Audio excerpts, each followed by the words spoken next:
Всем привет! Добро пожаловать ко мне на канал.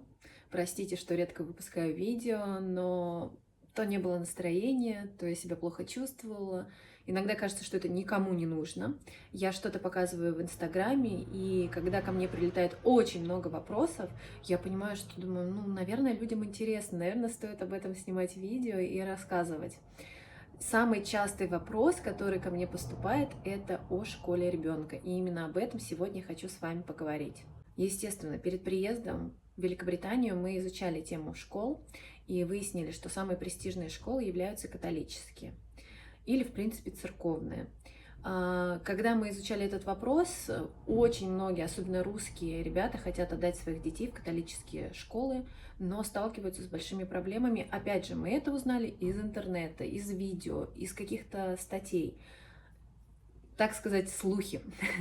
Поэтому я передаю вам слухи о том, что попасть в такие школы практически невозможно. Во-первых, ребенок либо должен быть католиком, либо иметь свидетельство о крещении, в принципе. У нас ни того, ни другого. Поэтому мы как-то и не рассматривали церковные школы, считали, что, говорят же, что туда не попасть, значит, мы не сможем туда попасть. Поэтому, когда мы переехали и уже определили жильем, уже был у нас буквально договор на руках, мы знали, какой у нас район, и, так сказать, на сайт местной администрации мы подали заявки на различные школы, которые были очень близко к нашему адресу проживания, и ждали ответа о местах в этих школах. После этого мы уже переехали в квартиру, и мы получили письмо о том, что мест в этих школах нету, но нам администрация предоставляет место в школе такой-то. Я захожу на сайт этой школы, я смотрю, где находится эта школа, и это, наверное, конечно, моя большая проблема. Я, в принципе, очень сильно слушаю свои эмоции, первые эмоции. И когда я открыла сайт, когда я посмотрела, сколько нам туда идти, я очень сильно расстроилась, и мне прям не хотелось в эту школу. Вот прям ужасно не хотелось. Мне не понравилась форма, она ярко-фиолетового цвета, вот прям кричащая. Мне не понравилось, что туда идти 30 минут. Минимум 30 минут идти. Можно доехать на автобусе за 25 минут, потому что 5 минут до автобуса, 5 минут ждать, 7 минут на автобусе, и там еще минут 10 идти, 15. Смысл, нету смысла. Следующий момент, мне не понравился район этой школы. Это наш район, но довольно-таки отдаленный от метро. Из-за этого там и жилье подешевле, и соответствующий контингент. И мне не очень хотелось в ту школу. Мне вообще не понравилось. Но вариантов, как нам казалось, у нас других нету. Поэтому либо принять оффер, как указывалось это в письме, либо становиться заново в очередь на школы и опять их ждать. А начало учебного года уже было вот-вот, через буквально неделю. Мы решили принять оффер, и уже по ходу вдруг школа окажется не такой плохой, как мне показалось, вдруг нам будет нормально ходить 30 минут, или мы что-то придумаем. В конце концов, мы потом купили даже велосипед, чтобы возить ребенка на велосипеде, потому что, в принципе, в Лондоне это очень удобно, многие пользуются велосипедами, есть велосипедные дорожки. Мы приняли предложение, муж пошел, он собрал документы для того, чтобы попасть в школу, тебе нужно, здесь прописка как таковая не существует. Но ты должен доказать, что ты живешь в этом районе. И обычно ты можешь предоставить счета по оплате на коммунальные услуги. Да, вот просто приходишь с счетом на коммунальные услуги, где написана твоя фамилия, написан адрес. Это подтверждение того, что ты живешь в этом районе.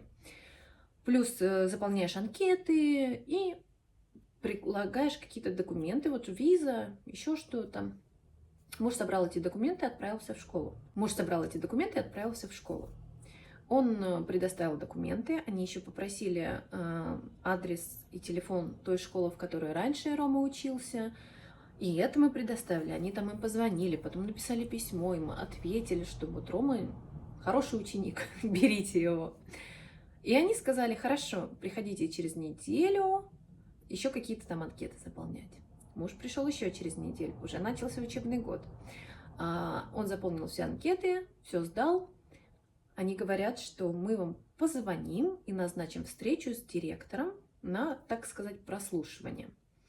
просмотр ребенка. Муж стал спрашивать, а сколько ждать? Уже учебный год начался.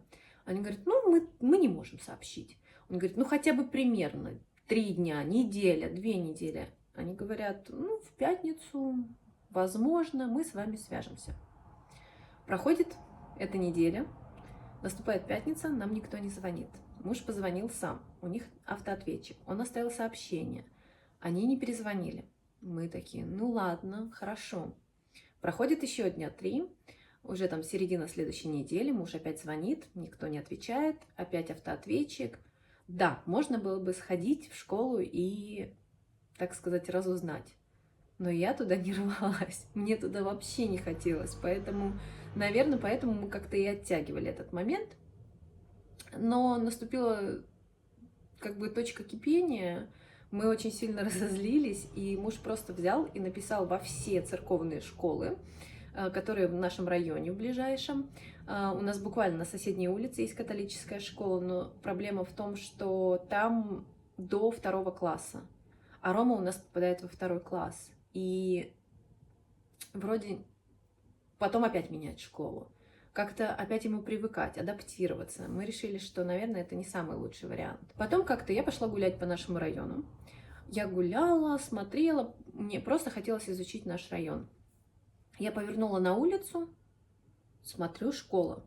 Кажется, у нас она не была на примете, не было ее в списках, которые нам предоставляла администрация, куда мы можем податься. Я фотографирую вывеску, отправляю мужу. Он мне говорит, да, это школа английской церкви. Я такая, ну ладно, туда же не попасть. Но не знаю почему, муж тут же позвонил им, набрал номер телефона и поговорил. Сказал так и так, вот мы сейчас ищем школу. На что они сказали, что приходите, приносите документы.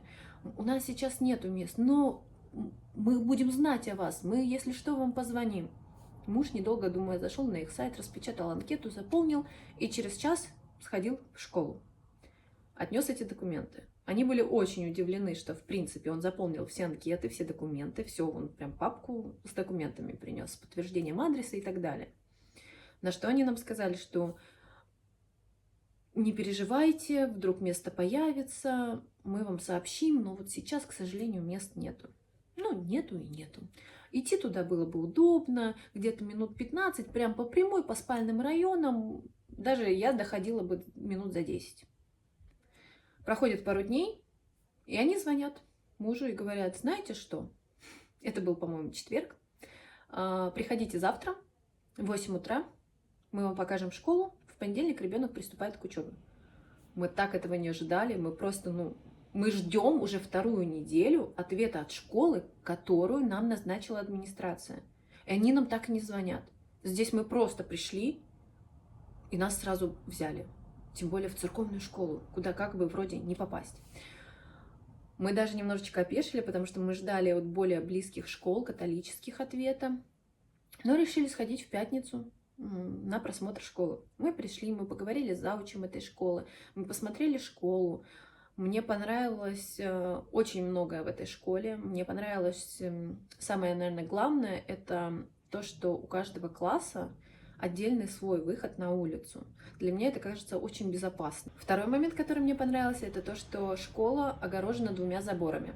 Первый забор открывается автоматически, и ты можешь попасть в офис школы, что вот тоже классно. Отдельно любые вопросы решаются через офис, и он родителю доступен. Не нужно идти через какие-то глубины, как-то к директору попадать, там договариваться. Ты просто приходишь, там таких 2 окна, сидят 2 специалиста, которые отвечают на абсолютно любые твои вопросы.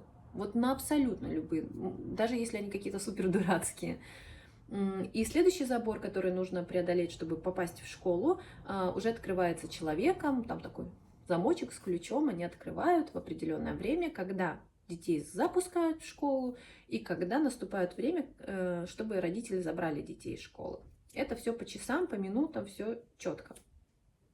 Мы посмотрели школу, нам все понравилось, мы познакомились с учителем, мы обсудили какие-то моменты, что вот ребенок не говорит по-английски, они сказали, не беспокойтесь, у нас в школе там 85% учеников приходят с нулевым знанием английского.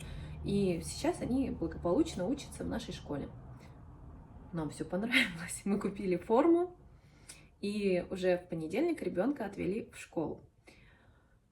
Первые 2 недели были такие, видно, что было ребенку тяжело, ему что-то непонятно, ему тяжело адаптироваться, но у него не было какой-то такого негатива к школе. Но вот наступила 3-я неделя, и уже на 3-ю неделю было видно, что он не хочет идти в школу, что у него трудности, какой-то такой протест небольшой, но, возможно, из-за того, что он понимал, что выбора нету, он нам не устраивал истерики и скандалы, но, в принципе, это не в его характере, поэтому он смирно ходил в школу 3-ю неделю.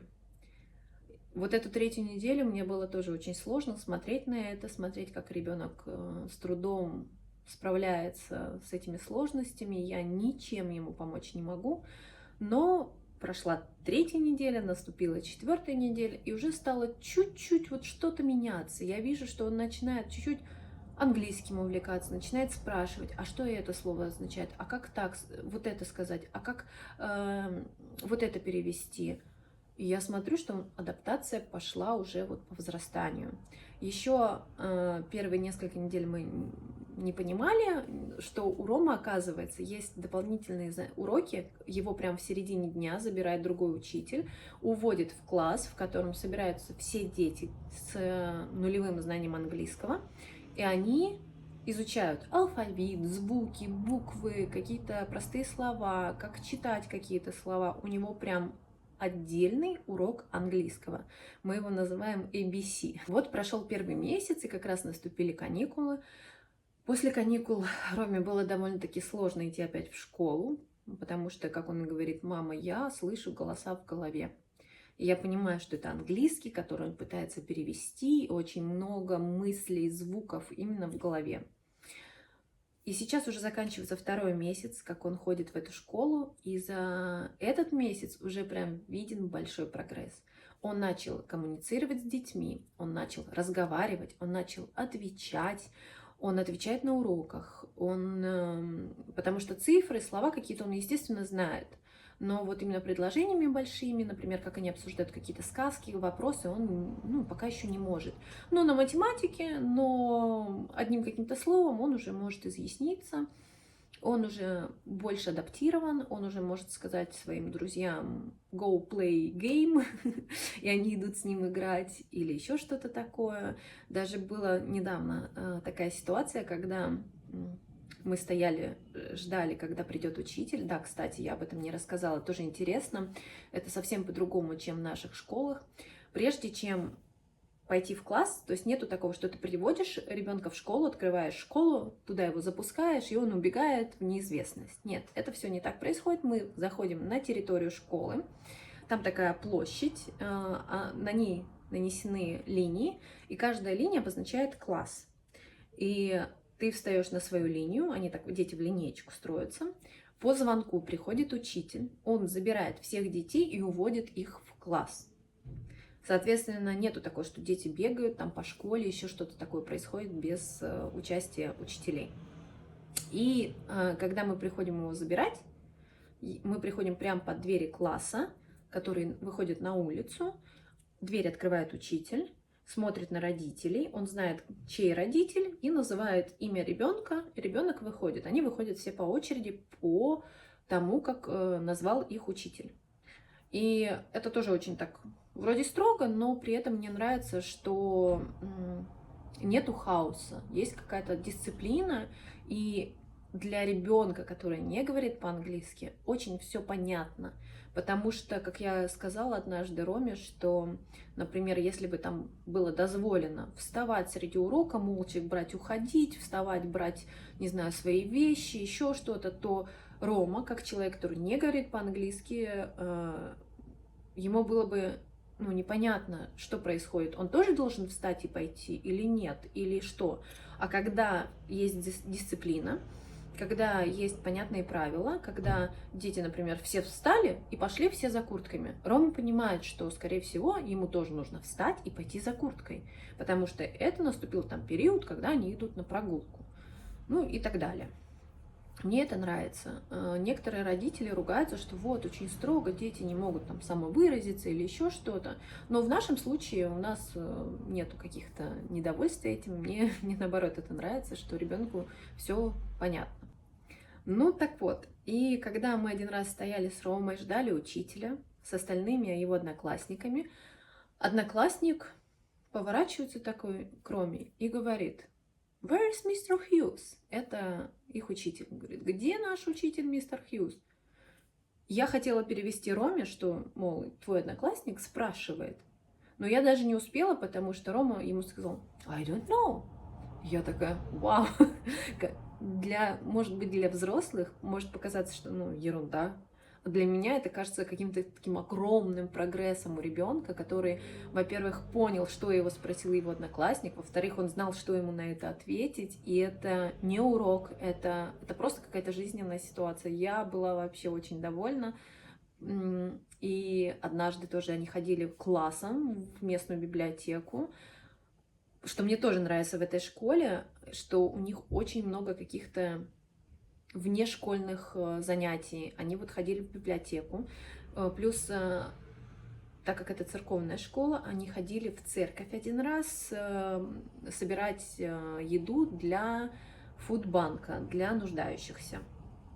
И у них, в принципе, на год распланированы поездки в музеи, в парки, еще куда-то, то есть какие-то познавательные поездки. И вот когда они были в библиотеке, родители тоже могли с ними сходить, и мой муж ходил.